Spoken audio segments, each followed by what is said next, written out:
É isso que eu falei. Eu juro que eu não lembro de... Pronto, eu lembro mais da Confederação do Equador, que foi tratada como uma tentativa, do que 1817, no colégio. E eu lembro absurdamente mais da Inconfidência Mineira. Tem que era cobrado. Que é o seguinte, quando a gente criou um país em 1822, o país Brasil, não existia o sentimento de nacionalidade do que é ser brasileiro. E aí houve muita tentativa de revolta separatista. Você pega o período regencial, 20 revoltas separatistas em 9 anos e etc.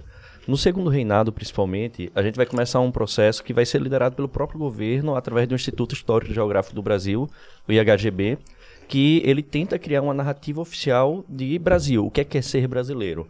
Só que essa narrativa ela era diretamente controlada por pessoas que tinham interesse na valorização do governo imperial. No Rio de Janeiro, sediado no Rio de Janeiro, centralizado lá. E aí a nossa história acaba sendo meio que apagada. Por exemplo, Varnhagen, que vai receber a missão de escrever o primeiro desses livros, ele vai escrever uma frase sobre a nossa revolução. É mais ou menos assim, eu posso errar uma palavra, mas Em março de 1817, estourou ou explodiu uma revolução em Pernambuco, a qual sou muito pouco simpático. E se me fosse possível, nem mesmo a citaria. Caralho. Então, por quê? Porque era uma ameaça. Então, na prática, a história oficial, ela foi escrita a partir do ponto de vista do Rio de Janeiro, uma espécie de história fluminense, né, digamos assim, que queria valorizar de forma intencional esse governo, essa centralização, esse poder do Dom Pedro II, entre muitas outras coisas. Existe uma intencionalidade, a história nunca é neutra, nunca, jamais. Então, essa intencionalidade, na verdade, eles investiram muito nisso. Tiveram pessoas que tentaram reagir a esse processo.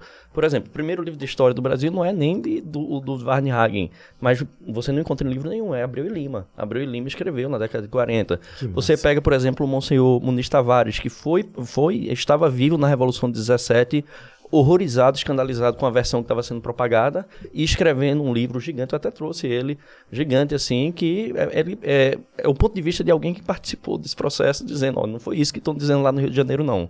Então a intencionalidade foi essa, foi evitar justamente que existisse esse sentimento em Pernambuco e que existisse também uma ideia de nação centralizada no governo imperial do Rio de Janeiro, que tinha interesses muito explícitos, centralistas, unitaristas, entre outras coisas.